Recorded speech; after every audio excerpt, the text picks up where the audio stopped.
Hello my dear student, auditing के आज के लेक्चर में मैं आपसे valuation of assets and liability और डेप्रिसिएशन से रिलेटेड जो इम्पोर्टेंट क्वेश्चन हैं उनके बारे में आपसे डिस्कस कर रहा हूं, जो कि एग्जाम के हिसाब से, एग्जाम के व्यू से बहुत ही इम्पोर्टेंट हैं।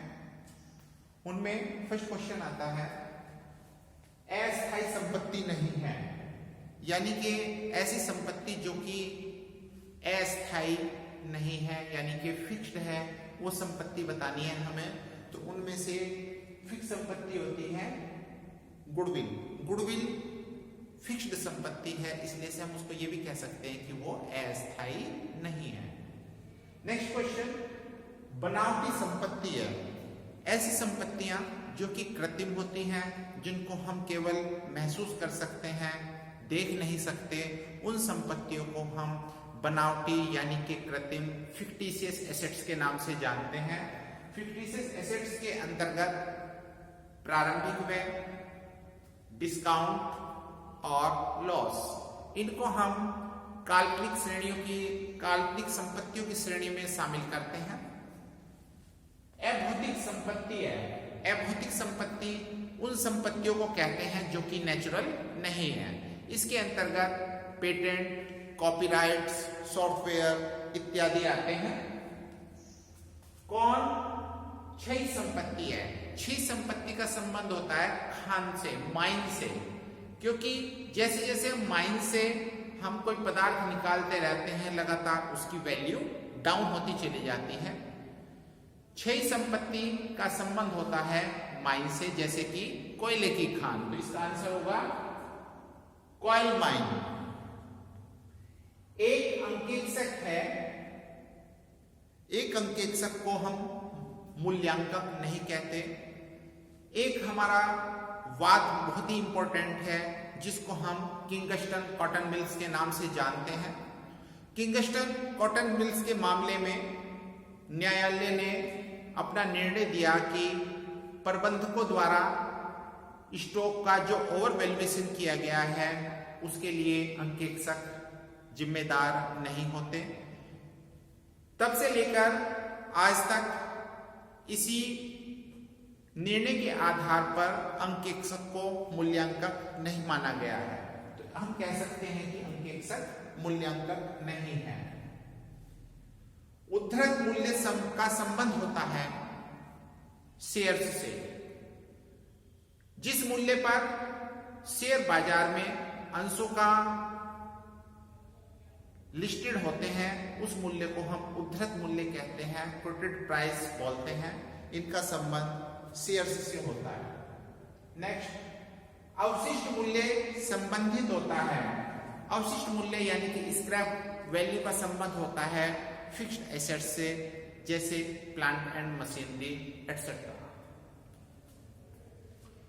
औसत लाभ विधि का संबंध होता है ख्याति के मूल्यांकन से। ख्याति के मूल्यांकन की 4 विधियां होती हैं। फर्स्ट, औसत लाभ विधि, average profit basis method. Second, अधिलाभ विधि, super profit basis method. Third, capitalisation method यानी कि पूंजीकरण विधि। फोर्थ, वार्षिकी मेथड यानी कि एन्युटी मेथड। तो यहां पर औसत लाभ विधि दी है, जिसका संबंध वैल्यूएशन ऑफ गुडविल से है। रहतिया का मूल्यांकन किया जाता है। रहतिया के 2 मूल्य होते हैं, लागत मूल्य, कॉस्ट प्राइस, और मार्केट प्राइस। दोनों की कंपेयर करके देखी जाती है। दोनों में कॉस्ट प्राइस और मार्केट प्राइस में जो वैल्यू कम होती है, उस मूल्य पर हम स्टॉक का वैल्यूएशन करते हैं। हिफो विधि का प्रयोग किया जाता है। हिफो विधि, हाईएस्ट इन फर्स्ट आउट, यानी कि जिस माल को अधिकतम मूल्य पर खरीदा गया है, उस माल को हम सबसे पहले इश्यू करते हैं। इस कारण इस मेथड को हम हिफो विधि कहते हैं। हिफो विधि का प्रयोग तब किया जाता है जब सामग्री का मूल्य बढ़ रहा है, जब मेटेरियल का प्राइस इंक्रीज हो रहा है। नेक्स्ट, मूल्यांकन की आंतरिक विधि संबंधित होती है। डियर स्टूडेंट्स, शेयर्स के वैल्यूएशन करने के लिए, शेयर्स का मूल्य निकालने के लिए हम लोग आंतरिक विधि का प्रयोग करते हैं। हरास चार्ज किया जाता है, हरास प्रोवाइड, डेप्रिसिएशन प्रोवाइड किया जाता है केवल फिक्स्ड एसेट्स के ऊपर।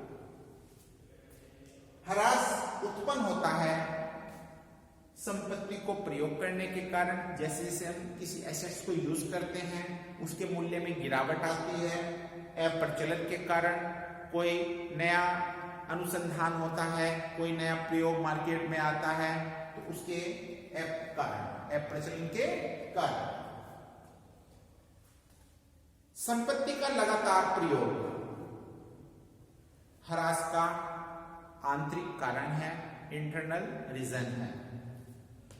संपत्तियों का अप्रचलन हरास का बाह्य कारण है, एक्सटर्नल रीजन है।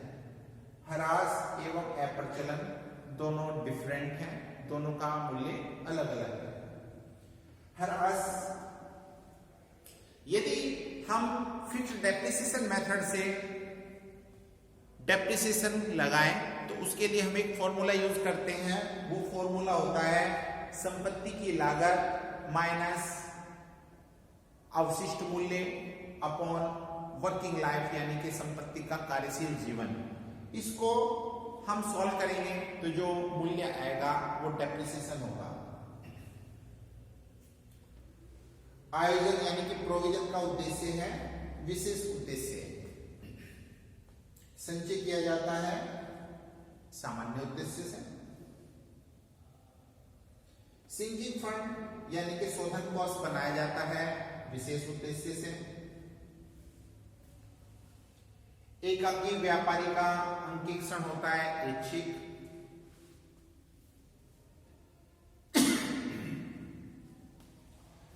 साझेदारी व्यवसाय का अंकेक्षण होता है ऐच्छिक।